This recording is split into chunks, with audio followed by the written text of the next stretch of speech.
Miguel Moreta, abogado, asambleísta por la provincia de Santo Domingo de los Áchilas por el movimiento Creo, miembro de la Comisión Legislativa de Justicia y Estructura del Estado. Para continuar con este análisis del alcance del proyecto de ley de prevención de drogas, nos acompaña ya el asambleísta Miguel Moreta, integrante de la Comisión de Justicia. Bienvenido, asambleísta. Muchísimas gracias, saludos cordiales a todos los amigos televidentes. Usted tuvo la oportunidad de intervenir durante este segundo debate de este proyecto de ley. ¿Cuáles fueron sus primeras impresiones o sus observaciones ya a la iniciativa?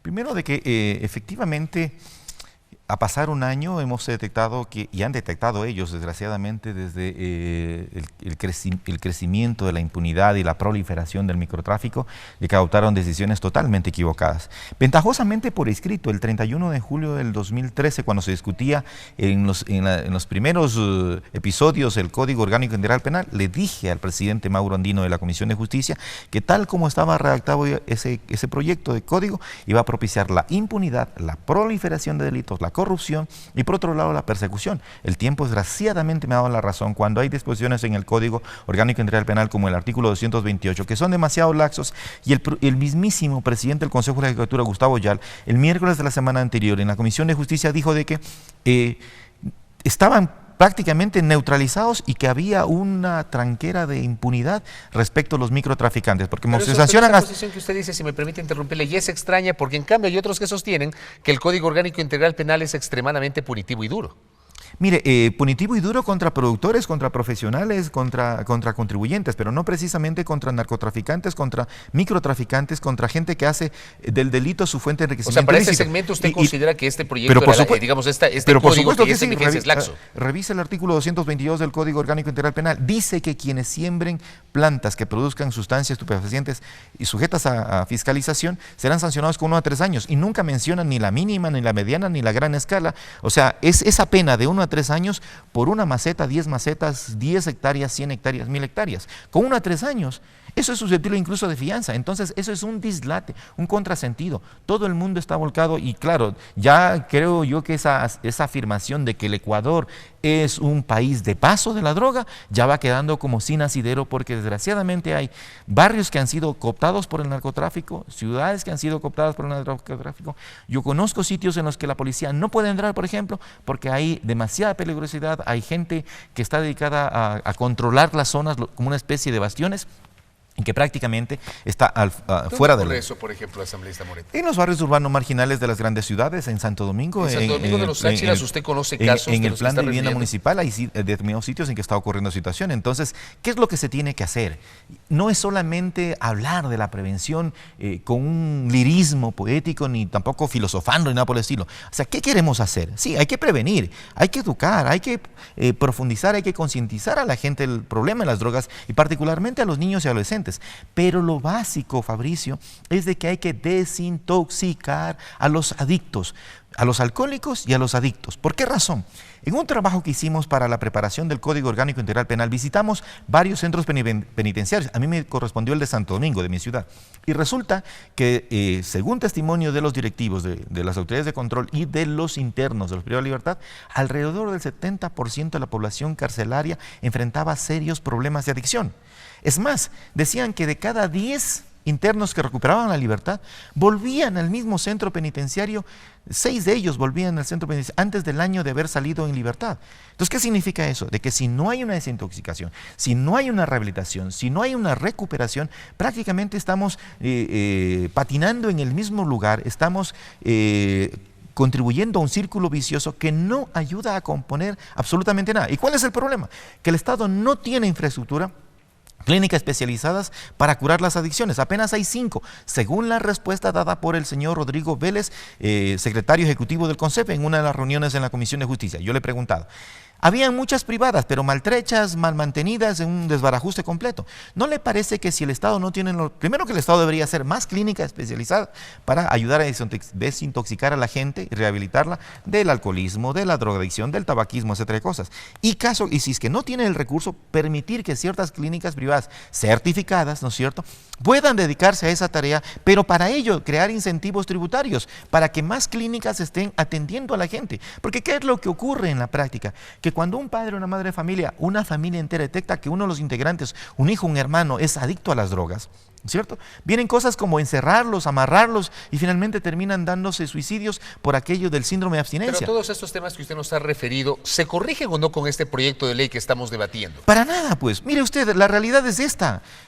Conversaba conmigo un rector de un prestigioso colegio en Santo Domingo que decía, miren, ahora con los sorteos, con todo que inscriben en la web, etcétera, cosas así, nos viene gente de todos lados.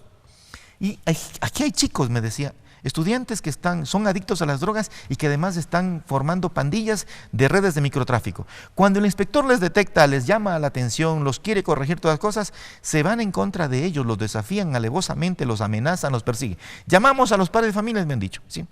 Y el padre de familia desconoce, o sea, se niega, se resiste a creer que su hijo está consumiendo drogas y está siendo agente de microtráfico. Es más, nos amenazan que nos van a denunciar, que nos van a enjuiciar de cosas.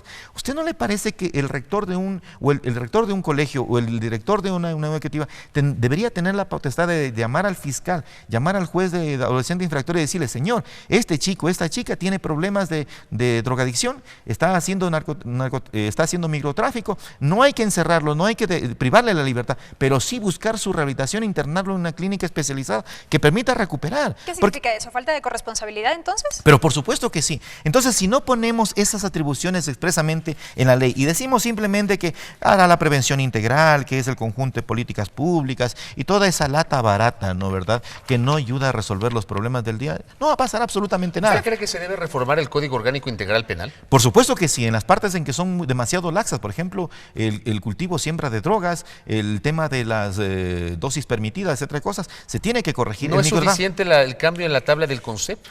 No es suficiente el cambio en la tabla del concepto porque va de los extremos, de una permisión total a una restricción absoluta y ahora, claro, pretenden seguramente inundar de las cárceles de microtraficantes, porque mire usted, 1 gramo, antes se ponía hasta 10 gramos, 20 gramos, etcétera cosas, ¿no? Ahora, lo que pasa en 1 gramo para el tráfico es susceptible de judicialización y es un tema que no va a resolver. Insisto, si no hacemos un ejercicio integral donde esté el tema de la desintoxicación, de la recuperación, la rehabilitación, toda propuesta de reinserción laboral, reinserción social, económica, social, etcétera, cosas, no va a dar resultados positivos, porque es lo que nos arrojan las cifras de investigaciones al interior de las cárceles ecuatorianas. O sea, 6 de cada 10 vuelven antes del año de haber recuperado la libertad por cualquier delito, pero siguen consumiendo drogas. Entonces, si no se hace un tema puntual respecto de eso, no se va a lograr corregir mayor cosa. Y nada se resuelve cambiando de una entidad burocrática